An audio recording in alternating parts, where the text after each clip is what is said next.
Hello dear students, आज हम BSc part third subject zoology के पेपर एनवायरनमेंट एंड बिहेवियर का टॉपिक पढ़ रहे हैं। टॉपिक का नाम है food chain. Food chain, Hindi में हम इसे खाद्य श्रृंखला कहते हैं। खाद्य श्रृंखला। देखिए, इकोलॉजी के इससे पहले के जो वीडियोस थे उन वीडियो में हम हमारे इकोसिस्टम के बायोटिक फैक्टर्स के बारे में चर्चा कर चुके हैं। बायोटिक फैक्टर्स में हमने बताया था कि 3 तरीके के बायोटिक फैक्टर्स होते हैं। इनमें प्रोड्यूसर होते हैं, कंपोजर्स होते हैं और डीकंपोजर होते हैं। और ये प्रोड्यूसर विभिन्न प्रकार के कंपोजर और डीकंपोजर आपस में मिलकर एक दूसरे पर निर्भर रहते हैं, अपने पोषण की प्राप्ति के लिए एक दूसरे पर निर्भर रहते हैं। इसे हम एक एग्जाम्पल के द्वारा देख भी सकते हैं, जैसे कि ये सन है और इसकी लाइट एनर्जी को ग्रहण करके प्रोड्यूसर यानी कि प्लांट्स जो है वो भोजन बनाते हैं, फूड बनाते हैं। और प्लांट से जो फूड होता है ये primary consumer C1, secondary consumer C2, tertiary consumer C3 तक पहुंचता है। और इन सब की मृत्यु के बाद, जब इन सभी की मृत्यु हो जाती है, टर्सरी कंज्यूमर की भी, सेकेंडरी कंज्यूमर की भी, प्राइमरी कंज्यूमर की भी और प्रोड्यूसर्स की भी, सभी की मृत्यु जब हो जाती है तो उस मृत्यु के बाद जो डीकंपोजर होते हैं वो इनके मृत शरीर का क्या कर देते हैं, अपघटन कर देते हैं। तो इस तरीके से हम ये देख रहे हैं कि सूर्य की जो एनर्जी है वो एनर्जी प्रोड्यूसर से लेकर कंपोजर डीकंपोजर्स तक विभिन्न रूपों में पहुंचती है। तो अर्थात एक इकोसिस्टम के अंदर पाए जाने वाले विभिन्न जीव अपने पोषण के लिए एक दूसरे पर निर्भर रहते हैं और निर्भर रहकर श्रृंखला बनाते हैं। इसी श्रृंखला को हम फूड चेन या फूड वेब कहते हैं। ठीक है, इन जीवों को इससे पहले वीडियो में मैंने आपको बताया था कि ये जीवों के जो स्तर हैं, इन स्तरों को हम पोषण स्तर या ट्रॉफिक लेवल्स भी कह सकते हैं। जैसे कि ये फर्स्ट पोषण स्तर हो जाता है, प्रोड्यूसर फर्स्ट पोषण स्तर हो जाते हैं T1, प्राइमरी कंज्यूमर सेकंड पोषण स्तर हो जाता है T2, सेकेंडरी कंज्यूमर तीसरा पोषण स्तर हो जाता है T3, ये चौथा पोषण स्तर हो जाता है T4। ठीक है, इस तरीके से तो हम क्या देख रहे हैं कि पारितंत्र में, एक इकोसिस्टम में विभिन्न पोषण स्तरों के जीव ऊर्जा प्राप्ति के लिए, पोषण प्राप्ति के लिए एक दूसरे से जुड़े रहते हैं।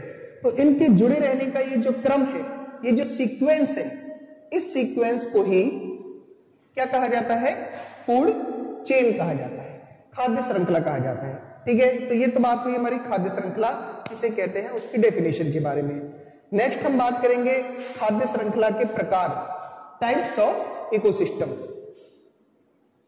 Sorry types of food chain, types of food chain.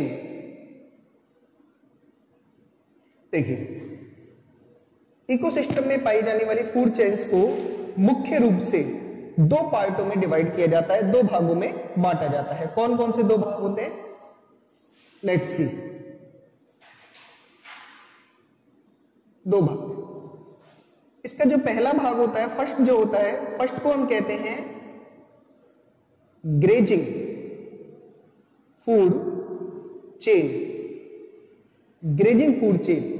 और जो इसका सेकंड पार्ट होता है, सेकंड पार्ट को हम कहते हैं डेट्रीटियस या डेट्रिटस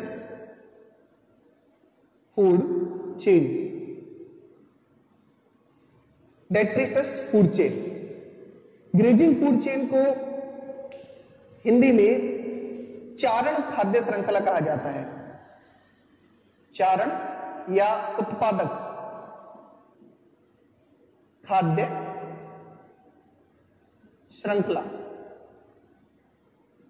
जबकि डेट्रिटस जो फूड चेन होती है, इस डेट्रिटस फूड चेन को हम अपरद खाद्य श्रृंखला कहते हैं। अपरद खाद्य श्रृंखला। ओके, तो ये 2 टाइप्स हो गए। अब ये दोनों टाइप जो है इनकी डेफिनेशन क्या होती है? ग्रेजिंग फूड चेन या उत्पादक खाद्य श्रृंखला, इनका नाम ही बता रहा है कि ऐसी फूड चेन जो कहां से स्टार्ट होती है? उत्पादकों से, प्रोड्यूसर से स्टार्ट होती है, उसे तो हम ग्रेजिंग फूड चेन कहते हैं। ये उत्पादक से जो प्रोड्यूसर है प्लांट्स, उनसे फिर चरने वाले जो प्राणी होते हैं, हर्बीवोरस जो होते हैं, शाकाहारी जो होते हैं, उन तक, और फिर धीरे धीरे आगे बढ़ती है। डेट्रिटस फूड चेन अपरद खाद्य श्रृंखला है, ये अपरदी पदार्थों से स्टार्ट होती है, जो पेड़ पौधे के फूल पत्ती वगैरह जो होते हैं, अपरदी खाद्य पदार्थ, वहां से ये जो श्रृंखला है, ये जो चेन है, वो स्टार्ट होती है। तो चलिए एग्जाम्पल की बात करें, हम ग्रेजिंग फूड चेन के एग्जाम्पल की बात कर लेते हैं। देखिए, इसमें जैसे हम ले लेते हैं यहां पर सबसे पहले ग्रास, यानी कि हमने घास को ले लिया। अब घास को चरने वाले हम किसी एनिमल को ले लेते हैं, जैसे कि हमने घास को चरने वाला, खाने वाला, जैसे चूहा ले लिया, यानी रैट। ओके, रैट को खाने वाली फिर हमने यहां पर बिल्ली ले ली, जैसे कि कैट, और कैट को खाने के लिए हमने यहां पर ले लिया जैसे कि टाइगर। तो इस तरीके से हम क्या देख रहे हैं कि ये जो खाद्य श्रृंखला, ये जो फूड चेन आपके सामने दिखाई दे रही है, इसमें विभिन्न ट्रॉफिक लेवल्स है, और इन ट्रॉफिक लेवल्स में इसकी जो स्टार्ट हो रही है चेन, चूंकि ये प्रोड्यूसर से, उत्पादकों से स्टार्ट हो रही है, अतः ये एक उत्पादक खाद्य श्रृंखला होती है। ओके, तो यहाँ पर यदि हम मेंशन करें तो ये प्रोड्यूसर है, ट्रॉफिक लेवल फर्स्ट, ये प्राइमरी कंज्यूमर है, सेकेंडरी कंज्यूमर है, और ये टर्सरी कंज्यूमर है। किसी फूड चेन में ऐसा जरूरी नहीं है कि 4 ट्रॉफिक लेवल हो, फूड चेन में 3 ट्रॉफिक लेवल्स भी हो सकते हैं, या 5 ट्रॉफिक लेवल्स भी हो सकते हैं। उसमें जैसे हम एग्जाम्पल माने कि एग्जाम्पल जैसे मैं लेता हूं आपके सामने, देखिए। यस, एक और एग्जाम्पल हमने लिया, जैसे कि ग्रास है, और ग्रास को कोई गॉट खा जाती है, और गॉट को कोई लाइन खा जाता है। ओके, तो मैंने यहां पर कितने ट्रॉफिक लेवल्स बनाए? 3। तो 3 ट्रॉफिक लेवल वाली भी फूड चेन हो सकती है। तो हमेशा ऐसा जरूरी नहीं है कि उसमें 4 ट्रॉफिक लेवल ही हो, ऐसा कोई मस्ट नहीं होता है। डेट्रिटस में देखते हैं हम एग्जाम्पल। तो यहां पर जैसे यहां कोई अपरद खाद्य पदार्थ हो गया,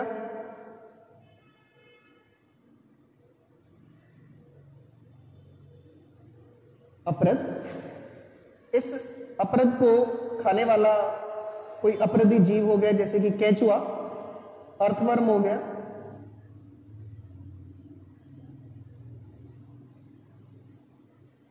अर्थवर्म को खाने वाला कोई और जीव हो गया, जैसे कि फिश हो गई। ओके, और फिश को खाने वाला कोई और जीव हो गया, जैसे कि मानवी हो गया, ह्यूमन हो गया। ओके, तो इस तरीके से हम देख रहे हैं कि ये अपरद पदार्थों से स्टार्ट होकर आगे बढ़ रही है। तो ये हो गई डेट्रिटस फूड चेन, अपरद खाद्य श्रृंखला, और ये हो गई उत्पादक खाद्य श्रृंखला। दोनों के एग्जाम्पल्स के बारे में हमारी बात हुई। खाद्य श्रृंखला का किसी इकोसिस्टम में क्या महत्व होता है, क्या इंपॉर्टेंस होती है इसकी, उसके बारे में हम लोग चर्चा कर लेते हैं। Yes, importance of food chain in ecosystem. Ecosystem में किसी फूड चेन का क्या महत्व होता है? फूड चेन का क्या महत्व, देखिए फूड चेन क्या है? फूड चेन एनर्जी के ट्रांसमिशन का एक माध्यम है, एनर्जी सप्लाई का एक माध्यम है। यदि एक इकोसिस्टम के विभिन्न ऑर्गेनिज्म एक दूसरे से पोषण प्राप्त ना करें, अगर एक दूसरे से पोषण की प्राप्ति ना करें तो ऊर्जा का ट्रांसमिशन नहीं होगा, ठीक ढंग से ऊर्जा का फ्लो नहीं होगा और विभिन्न पोषण स्तरों के जीव जो हैं वो नष्ट हो सकते हैं। जैसे कि हम ये मान के चलें, विभिन्न पोषण स्तर क्या कि यदि हम ये माने कि किसी एक पोषण स्तर को दूसरे पोषण स्तर से भोजन प्राप्त ना हो, तो जिस पोषण स्तर को भी भोजन प्राप्त नहीं होगा उस पोषण स्तर के जो ऑर्गेनिज्म है वो मर जाएंगे। और उन ऑर्गेनिज्म के मरने से ये नहीं है कि केवल उन ऑर्गेनिज्म के मरने से ही बस बात समाप्त हो जाएगी। यदि किसी एक ट्रॉफिक लेवल के ऑर्गेनिज्म समाप्त हो जाते हैं किसी इकोसिस्टम में से, तो उन पर आधारित अन्य सभी जीव भी समाप्त हो जाएंगे। उनसे जुड़े हुए फूड चेन में जो जुड़े हुए जीव हैं वो सभी जो है उन पर उसका विपरीत असर पड़ेगा, वो समाप्त भी हो सकते हैं और इसका हमारे इकोसिस्टम पर बहुत जो है बुरा प्रभाव भी पड़ सकता है। जैसे एक एग्जाम्पल के रूप में हम ले कि हम यहाँ पे बात करते हैं कि सपोज करें प्रोड्यूसर्स को खाने वाले जो प्राइमरी कंज्यूमर है यानी हर्बीवोरस जो है, यदि वो समाप्त हो जाते हैं, हर्बीवोरस शाकाहारी, तो यदि शाकाहारी जीव समाप्त हो जाते हैं तो प्राइमरी कंज्यूमर अगर समाप्त हो गए तो सेकेंडरी कंज्यूमर को खाने के लिए भोजन नहीं मिलेगा क्योंकि वो कार्निवोरस है, और सेकेंडरी कंज्यूमर नहीं होंगे तो टर्सरी कंज्यूमर को भी खाने के लिए भोजन नहीं मिलेगा। तो इस तरीके से हम देखेंगे कि जितने भी एनिमल्स हैं हमारे इकोसिस्टम में वो सारे के सारे एनिमल्स समाप्त हो जाएंगे। जब एनिमल्स नहीं रहेंगे तो हमारा इकोसिस्टम भी नहीं रहेगा। यदि प्रोड्यूसर समाप्त हो जाते हैं किसी इकोसिस्टम में से, तो यदि प्रोड्यूसर समाप्त हो गए तो प्रोड्यूसर पर आश्रित हर्बीवोरस जो है उनको भोजन नहीं मिलेगा, हर्बीवोरस समाप्त हो जाएंगे, हर्बीवोरस पर आश्रित बाद में कार्निवोरस भी समाप्त हो जाएंगे। यदि हम ये मान के चलें कि चलो लास्ट में हम आते हैं कि कार्निवोरस समाप्त हो जाते हैं, तो फिर हर्बीवोरस और प्लांट्स को क्या प्रॉब्लम है? प्रॉब्लम है। यदि कार्निवोरस समाप्त हो जाते हैं तो हर्बीवोरस की संख्या ज्यादा बढ़ जाएगी, हर्बीवोरस की संख्या ज्यादा बढ़ जाएगी तो वो सारे प्रोड्यूसर्स को समाप्त कर देंगे, सारे प्रोड्यूसर्स को खा जाएंगे क्योंकि उनकी संख्या बढ़ जाएगी तो उन्हें पोषण ज्यादा चाहिए सभी को, तो उसके वो सारे प्रोड्यूसर्स को समाप्त कर देंगे। तो प्रोड्यूसर्स नहीं रहे, कार्निवोरस भी नहीं रहे, तो अकेले हर्बीवोरस जो है वो क्या करेंगे, फिर उनके लिए भी पोषण नहीं मिलेगा तो वो भी क्या हो जाएंगे, समाप्त हो जाएंगे। अतः एक हेल्दी इकोसिस्टम के लिए ये आवश्यक है कि उस इकोसिस्टम में डिफरेंट ट्रॉफिक लेवल्स के जो जीव है, किसी फूड चेन के डिफरेंट ट्रॉफिक लेवल्स के जीव, उन सभी जीवों का जो है जीवित रहना आवश्यक है, एक दूसरे से जुड़ा रहना आवश्यक है।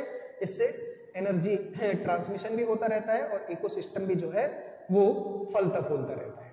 आज के लिए इतना ही, थैंक यू।